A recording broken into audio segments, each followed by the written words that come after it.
Fíjese en esta imagen aérea. ¿Logra ver esta pequeña mediagua de madera? ¿Qué pensaría si le dijera que terrenos fiscales como estos son tomados y luego vendidos de forma ilegal a familias haitianas recién llegadas a Chile? Al parecer hay una red entre extranjeros y nacionales que se dedican a ocupar estos bienes nacionales de uso público, los lotean y se los venden al parecer a esta gente. Entonces estamos haciendo esa investigación también porque había algún tipo de delito que podría surgir de esta acción. 40 familias de Haití fueron estafadas con este nuevo estilo de engaño. Efectivamente, se toman en este caso la ribera ahí del río, un bien nacional de uso público, y lo lotean, cual si fuera una inmobiliaria, y después proceden a vender esos sitios o arrendarlos a la gente que desea ocuparlo en forma ilegal. Como si se tratase de una inmobiliaria, vendían y arrendaban tomas ilegales en la comuna de Colina. Terrenos que además no eran nada de baratos. ¿Cuánto cobran por un terreno de estos? Según la información que manejamos, entre 250.000 y 500.000 pesos, y si no, se lo arriendan entre 80 y 100.000 pesos mensuales.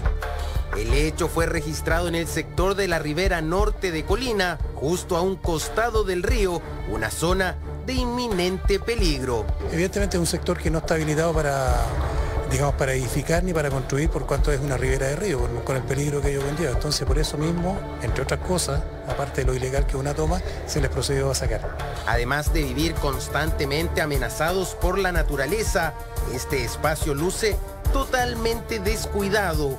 En las noches muy oscuro y en el día solitario, incluso sospechosas cuevas se pueden encontrar a metros de tomas que eran vendidas a quienes buscaban un nuevo hogar en nuestro país. Son ellos haitianos que ocuparon un bien nacional de uso público y se procedió esta mañana al desalojo, por cuanto es una toma ilegal, obviamente. Está en un terreno que es público, y el gobernador, que es quien tiene la facultad de solicitar la fuerza pública, la pidió y se procedió al desalojo.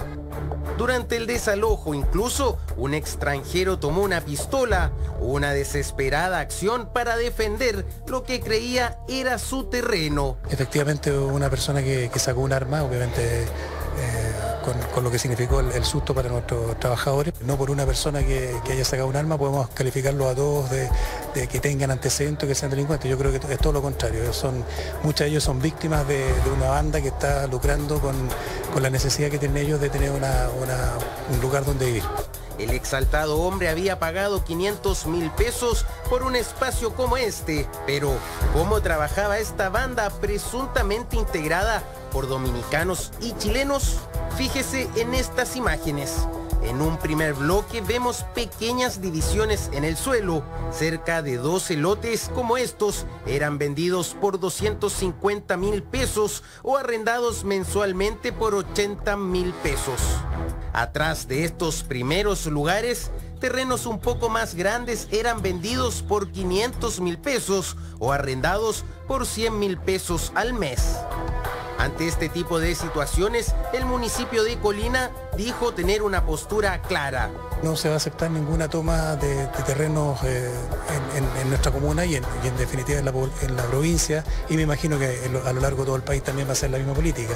Se trata de una banda delictual que engañaba de preferencia a familias haitianas recién llegadas a Chile. Les vendían tomas de terrenos ilegales y ahora se investiga si también eran quienes construían las mediaguas que el viernes recién pasado fueron desalojadas y destruidas por completo, al igual que ahorros de 40 familias haitianas que buscaban una nueva vida en nuestro país.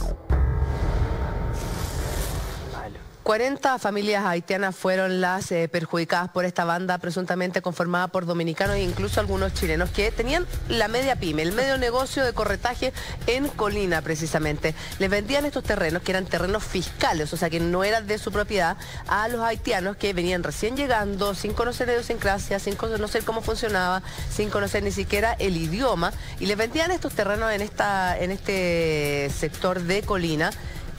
dependiendo del porte. Habían sitios de 250.000 pesos hasta sitios de 500.000 pesos. Y si estos haitianos no contaban con esa plata, se los arrendaban entre 80 y 100.000 pesos para que pudieran vivir ahí. El punto es que estos terrenos nunca fueron de estos dominicanos ni tampoco de los chilenos que pudieron haber participado en esta banda. ¿De quién era el terreno? El terreno era del Estado. Sí. Terreno fiscal, por lo tanto, fueron desalojados lamentablemente y estas familias lo perdieron todo. No solo su techo, sino que además la plata que le habían pagado a esta banda. Claro, es como la ley de la selva, ¿o no, Aldo? En el que el más duro, el más grande, el más malo, se aprovecha y abusa del más débil, ¿no? Qué bien. Esto es estafa donde lo presente, ni como lo presente. Es una estafa cruel y desalmada. Porque evidentemente el que vende, entre comillas, vende, porque recordemos que en Chile la venta de cosas ajenas es válida. El arrendamiento de cosas ajenas es válido. Tú puedes vender algo ajeno. Tú puedes perfectamente vender algo ajeno. Lo que pasa es que esa compraventa es inoponible para el verdadero dueño. Ya. Pero la venta de cosas ajenas es válida, legalmente. El arrendamiento de cosas ajenas es válida. Lo que pasa, reitero, es que es inoponible, o sea, no me afecta si yo soy verdadero dueño. Pero ¿qué pasa? En este caso hay una estafa. ¿Por qué hay una estafa? Porque hay una simulación.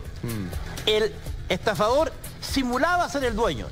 El ciudadano haitiano que viene llegando, que tiene la gigantesca barrera del idioma, Sí. es que es lo más complicado para los ciudadanos haitianos cuando llegan a Chile, cuando llegaban a Chile, era la barrera del idioma. Porque no tienen cómo comunicarse, cómo saber lo que está ocurriendo.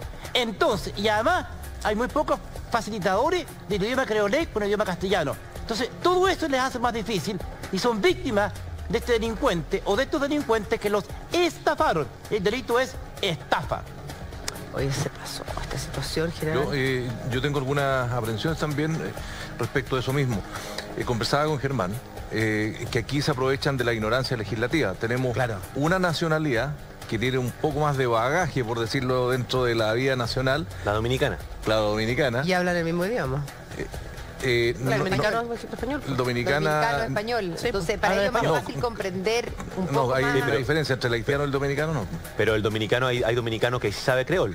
Sí, pues por Entonces, eso mismo se aprovecha de eso, del doble de... Claro, justamente eso, ahí está el sentido del idioma.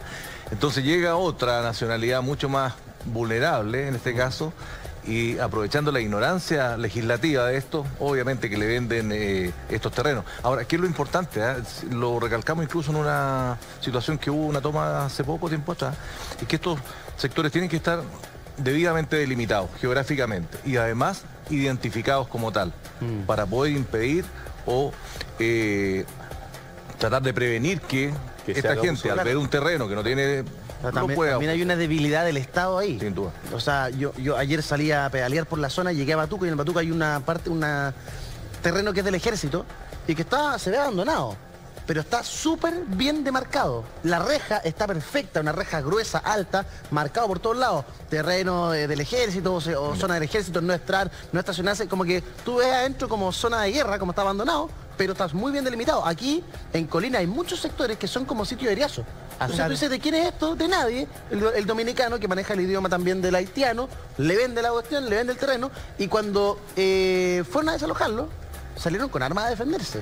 Muchas personas, no sé si son los dominicanos que les ofrecen algún tipo de protección o los haitianos que poseen armas, que algunos tendrán algún tipo de armas a la mala, y salieron con armas a defenderse para defender lo que ellos creen que les pertenece. Donaldo, ¿qué pasa en este caso, por ejemplo? Porque ya vemos que hay unos dominicanos, una banda de dominicanos culpables. ¿Qué pasa con ellos? ¿Por qué el Estado de Chile no los deporta inmediatamente? Porque la pena de expulsión o extrañamiento no es para estos casos.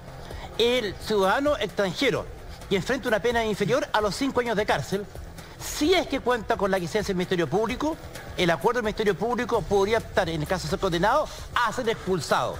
Pero tiene que haber una pena ante un juicio previo, una investigación previa. No, ok, ya, una investigación, un juicio, yo creo que todo el mundo se merece de que sea la justicia la que dictamine si realmente eres culpable o no. Pero ok, la justicia dice, sí, ¿sabe qué? Son estafadores, no sé qué. ¿Por qué nosotros tenemos que seguir, o sea, manteniendo, sobre todo, ya, porque a un chileno yo lo entiendo, pero además que vengan delincuentes de otros países y que más encima nosotros los tengamos que mantener? ¿Por qué no es más fácil la ley, o sea, no más fácil, sino que más dura con el extranjero que comete delitos y lo deporta inmediatamente? En Chile no existe la pena de extrañamiento de expulsión inmediata. No existe. Y eso es una de las grandes polémicas que se ha instalado en Chile. Las policías se quejan mucho. ¿Por qué? Porque se ha venido a sobrecargar el sistema policial chileno y fundamentalmente el sistema penitenciario chileno. En unidades penales hay módulos enteros destinados al extranjero. Enteros destinados al extranjero. Entonces es muy complejo, porque tiene sus códigos, tiene su forma de su comida, tiene una forma de relacionarse. Entonces el problema es, ¿qué pasa? Recibimos un ciudadano extranjero. Bienvenidos sean todos los extranjeros, por supuesto, están ejerciendo un derecho humano fundamental como es migrar. Es un derecho humano. Sí. Es un derecho humano y hay que reconocerlo siempre. El tema es cuando esa migración es de delincuente. Sí. Pues podemos expulsar inmediatamente. ¿Quién puede hacerlo? ¿La autoridad administrativa? Sí. El intendente puede hacerlo. El intendente puede tomarlo y decirle, señor, yo lo declaro a usted un ciudadano indeseable, extranjero, y lo expulso. Pero ¿qué puede hacer de la persona? Puede apelar ante la Corte Suprema. Y la Corte Suprema va a instruir un proceso y determinar. Y en más del 65% de los casos, la Corte Suprema ha acogido el recurso de este extranjero y le ha dicho, señor, para expulsarlo, señor intendente, tiene que haber un procedimiento judicial previo. Alto, en este caso son terrenos fiscales, pero también existe la situación cuando se toman casas de privados. Es que en Chile ahí viene Mostrenco. Y hay casos en Vicuña Maquena, en Román Díaz, hubo un capítulo en Su Propia Trampa incluso que mostraba cómo una banda se tomaba una casa y subarrendaba las piezas a extranjeros por 100, por 150 mil pesos. Y había obtenido una ganancia gigantesca, una casa, la dueña de casa que no podía recuperar su vivienda por más de 2 años, y este tipo que se había tomado el inmueble usufructuando la subarrendaba. Subarrendando. Entonces, claro, eso yo lo encuentro peor aún. Usurpación. Exactamente. Mira, Aldo, tenemos un Twitter que queremos compartir con ustedes cuando son las 9:08 de este día lunes. Olivia nos dice, en Antofagasta los colombianos se toman terrenos para luego vender el derecho a vivir en él. La ciudad está plagada de tomas. Al parecer la autoridad no se entera ni por la prensa, nos dice Olivia. Bueno, y lo comentábamos hace algún tiempo también, Aldo, el tema de estas carpas que se ponen en la playa. O sea, hay gente que trata de vivir incluso en las playas de Antofagasta. El tema es que viven en Chile, aclarémoslo a todo el público, en Chile no existen los bienes mostrencos. ¿Qué es un bien mostrenco? Un bien mostrenco es un bien que no tiene dueño. En Chile, todos los bienes que no están inscritos en nombre en particular, se presume son fiscales. Es decir, las cordilleras son cordilleras fiscales, son fiscales. En Chile no hay bienes mostrencos, o sea, sin dueño. En consecuencia, cuando alguien vende un bien que no está en nombre en particular, está vendiendo un bien de una persona jurídica muy precisa, que es el Estado de Chile, que es la nación jurídicamente organizada. Es un delito. Ahora, en Antofagasta es un tema endémico. ¿Para qué hablar de Arica? Claro. ¿Y para qué hablar de algunos sectores de Iquique? Lo mismo, lo mismo. Entonces, por eso es fundamental regular lo que está haciendo el Estado en este momento, es regular la migración. Que se regule y que se evite que personas que llegan a nuestro país queden en situación de víctimas, como muchas de las personas que finalmente les han vendido, los han estafado en aquellas